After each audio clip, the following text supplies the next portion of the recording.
ख़बर शेयर कंदालूं काज़ी अहमद खां। काज़ी अहमद में ॿिनि ट्रालर में आमू साम्हूं टकर थियो आहे। हिकु ॼणो फोत थियो आहे, ॿियो ज़ख़्मी थियो आहे। क़ौमी शाहराह रोशनाबाद स्टॉप रोड लॻ ॿ ट्रालर आमू साम्हूं टकराइजी विया आहिनि। हादसे में खुरम अली मुग़ल मौक़े ते फोत थियो आहे। रियाज़ आराई ज़ख़्मी थियो आहे। ज़ख़्मी ऐं फोती जो लाश काज़ी अहमद अस्पताल मुंतक़िल कयो वियो आहे। ख़बर असां काज़ी अहमद खां शेयर करियूं। ॿिनि ट्रालर में आमू साम्हूं टकर थियो आहे। हिकु ॼणो फोत थियो आहे, ॿियो ज़ख़्मी थियो आहे। क़ौमी शाहराह ते रोशनाबाद स्टॉप रोड लॻ ॿ ट्रालर पाण में टकराइजी पिया आहिनि। हादसे में खुरम अली मुग़ल मौक़े ते फोत थियो आहे। रियाज़ आराई ज़ख़्मी थियो आहे। ज़ख़्मी ऐं फोती जो लाश काज़ी अहमद अस्पताल मुंतक़िल कयो वियो आहे। ख़बर शेयर करियूं काज़ी अहमद खां। ॿिनि ट्रालर में आमू साम्हूं टकर थियो आहे। हिकु ॼणो फोत थियो आहे, ॿियो ज़ख़्मी थियो आहे। क़ौमी शाहराह ते रोशनाबाद स्टॉप लॻ ॿ ट्रालर आमू साम्हूं टकराइजी विया आहिनि। हादसे में खुरम अली मुग़ल मौक़े ते फोत थियो आहे। रियाज़ आराई ज़ख़्मी थियो आहे। ज़ख़्मी ऐं फोती जो लाश काज़ी अहमद अस्पताल मुंतक़िल कयो वियो।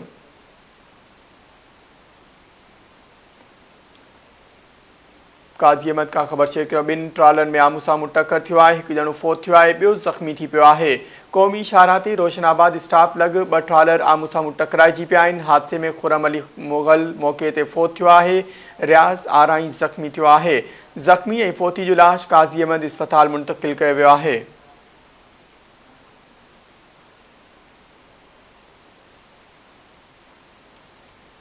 ख़बर काज़ी अहमद खां शेयर करियूं। ॿिनि ट्रालर में आमू साम्हूं टकर थियो आहे। हिकु ॼणो फोत थियो आहे, ॿियो ज़ख़्मी थियो आहे। क़ौमी शाहराह रोशनाबाद स्टॉप लॻ ॿ ट्रालर आमू साम्हूं टकराइजी विया आहिनि। तफ़सील मालूम कंदासीं। ज़ुल्फ़कार टांवरी असां सां लाइन ते मौजूदु आहे। जी ज़ुल्फ़कार, छा तफ़सील आहिनि? हाँ जी बिल्कुल, तव्हांखे ॿुधाईंदो त काज़ी अहमद क़ौमी शाहराह रोशनाबाद स्टॉप लॻ ॿ ट्रालर आमू साम्हूं टकराइजी विया। हादसे सबबि हिकु ॼणो फोत, हिकु ॼणो ज़ख़्मी थी वियो।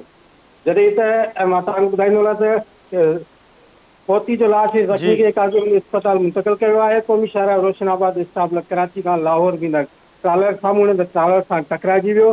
जंहिं सबबि ट्रालर ड्राइवर 35 साला खुरम मुग़ल वेठल ज़िला रहीमयार ख़ान जेको फोत थी वियो।